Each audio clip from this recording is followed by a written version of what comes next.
마가복음서 12장. 포도원 소작인의 비유. 예수께서 그들에게 비유로 말씀하기 시작하셨다. 어떤 사람이 포도원을 일구어서 울타리를 치고 포도즙을 짜는 확을 파고 망대를 세웠다.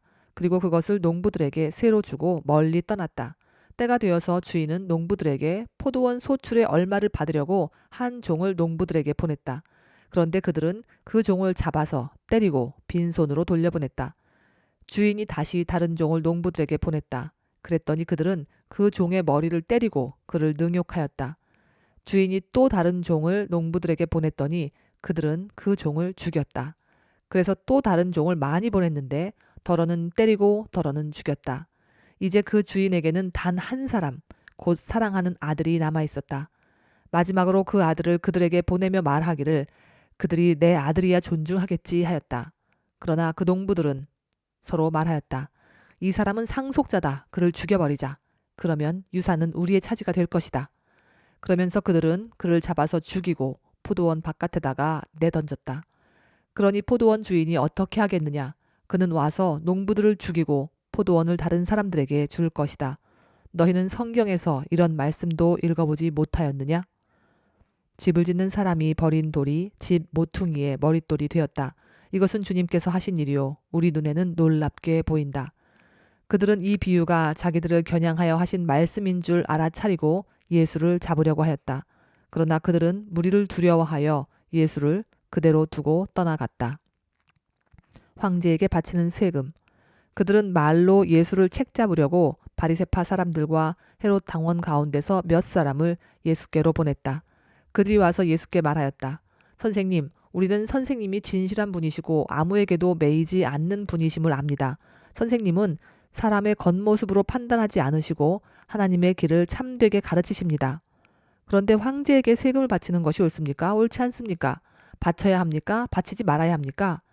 예수께서 그들의 속임수를 아시고 그들에게 말씀하셨다. 어찌하여 나를 시험하느냐? 데나리온 한 잎을 가져다가 나에게 보여보아라. 그들이 그것을 가져오니 예수께서 그들에게 물으셨다. 이 초상은 누구의 것이며 적힌 글자는 누구의 것이냐? 그들이 대답하였다.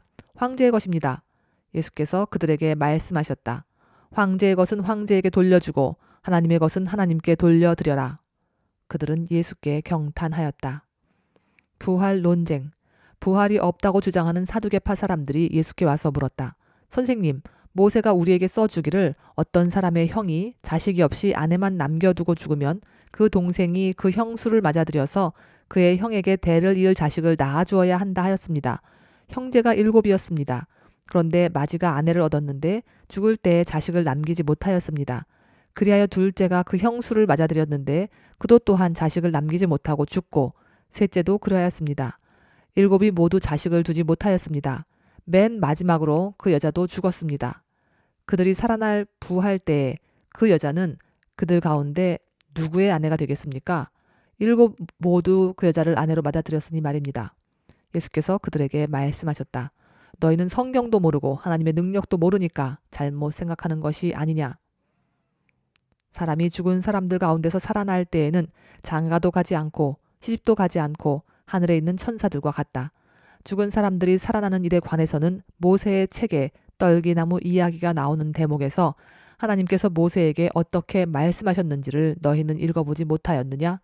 하나님께서는 모세에게 말씀하시기를 나는 아브라함의 하나님이요 이삭의 하나님이요 야곱의 하나님이다 하시지 않으셨느냐? 하나님은 죽은 사람들의 하나님이 아니라 살아있는 사람들의 하나님이시다. 너희는 생각을 크게 잘못하고 있다. 가장 큰 계명.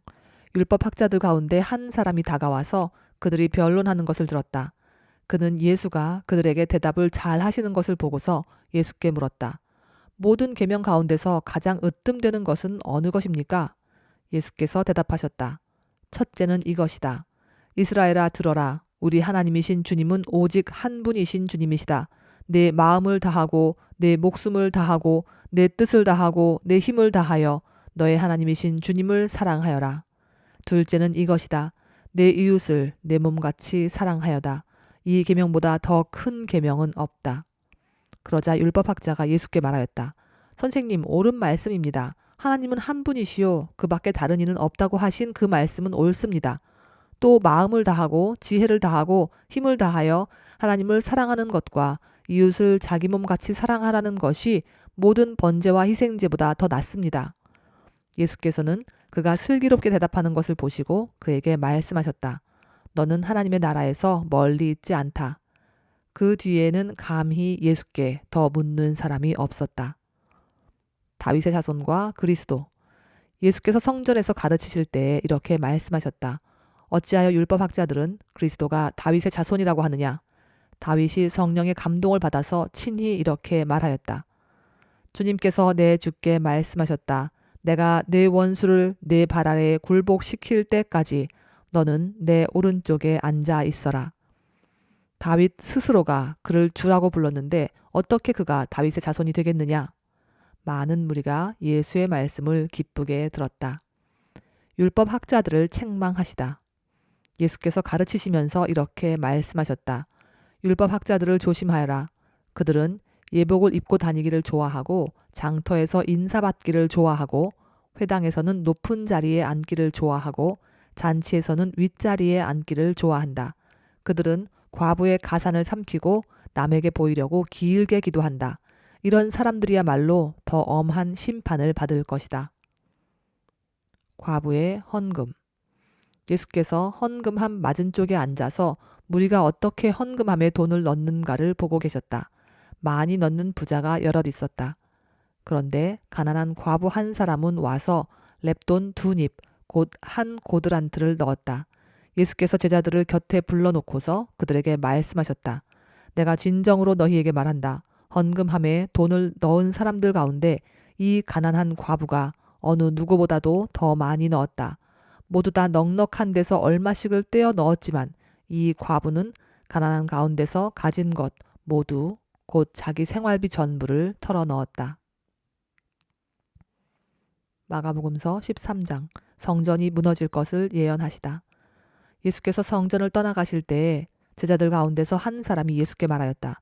선생님 보십시오. 얼마나 굉장한 돌입니까? 얼마나 굉장한 건물들입니까? 예수께서 그에게 말씀하셨다. 너는 이 큰 건물들을 보고 있느냐? 여기에 돌 하나도 돌 위에 남지 않고 다 무너질 것이다. 재난의 징조. 예수께서 올리브산에서 성전을 마주보고 앉아 계실 때에 베드로와 야고보와 요한과 안드레가 따로 예수께 물었다.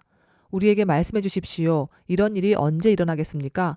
또 이런 일들이 이루어지려고 할 때에는 무슨 징조가 있겠습니까? 예수께서 그들에게 말씀하셨다. 누구에게도 속지 않도록 조심하여라. 많은 사람이 내 이름으로 와서는 내가 그리스도다 하면서 많은 사람을 속일 것이다. 또 너희는 여기저기에서 전쟁이 일어난 소식과 전쟁이 일어날 것이라는 소문을 듣게 되어도 놀라지 말아라. 이런 일이 반드시 일어나야 한다. 그러나 아직 끝은 아니다. 민족과 민족이 맞서 일어나고 나라와 나라가 맞서 일어날 것이며 지진이 곳곳에서 일어나고 기근이 들 것이다. 이런 일들은 진통의 시작이다. 너희는 스스로 조심하여라. 사람들이 너희를 법정에 넘겨줄 것이며 너희가 회당에서 매를 맞을 것이다. 또 너희는 나 때문에 총독들과 임금들 앞에 서게 되고 그들에게 증언할 것이다. 먼저 복음이 모든 민족에게 전파되어야 한다. 사람들이 너희를 끌고 가서 넘겨줄 때 너희는 무슨 말을 할까 하고 미리 걱정하지 말아라. 무엇이든지 그 시각에 말할 것을 너희에게 지시하여 주시는 대로 말하여라. 말하는 이는 너희가 아니라 성령이시다. 형제가 형제를 죽음에 넘겨주고 아버지가 자식을 또한 그렇게 하고 자식이 부모를 거슬러 일어나 부모를 죽일 것이다. 너희는 내 이름 때문에 모든 사람에게서 미움을 받을 것이다. 그러나 끝까지 견디는 사람은 구원을 받을 것이다. 가장 큰 재난, 황폐하게 하는 가증스러운 물건이 서지 못할 곳에 선 것을 보거든 읽는 사람은 깨달아라. 그때에는 유대에 있는 사람들은 산으로 도망하여라. 지붕 위에 있는 사람은 내려오지도 말고 제 집안에서 무엇을 꺼내려고 들어가지도 말아라. 들에 있는 사람은 제 겉옷을 가지러 뒤로 돌아서지 말아라. 그날에는 아이 뵌 여자들과 젖먹이가 딸린 여자들은 불행하다. 이 일이 겨울에 일어나지 않도록 기도하여라. 그날에 환난이 닥칠 것인데 그런 환난은 하나님께서 세상을 창조하신 이래로 지금까지 없었고 앞으로도 없을 것이다. 주님께서 그 날들을 줄여주지 않으셨다면 구원받을 사람이 하나도 없을 것이다. 그러나 주님께서는 주님이 뽑으신 선택받은 사람들을 위하여 그 날들을 줄여주셨다. 그때 누가 너희에게 보아라 그리스도가 여기에 있다. 보아라 그리스도가 저기에 있다 하더라도 믿지 말아라. 거짓 그리스도들과 거짓 예언자들이 일어나 표징과 기적들을 행하여 보여서 할 수만 있으면 선택받은 사람들을 홀리려 할 것이다. 그러므로 너희는 조심하여라. 내가 이 모든 일을 너희에게 미리 말하여 둔다. 인자가 오심.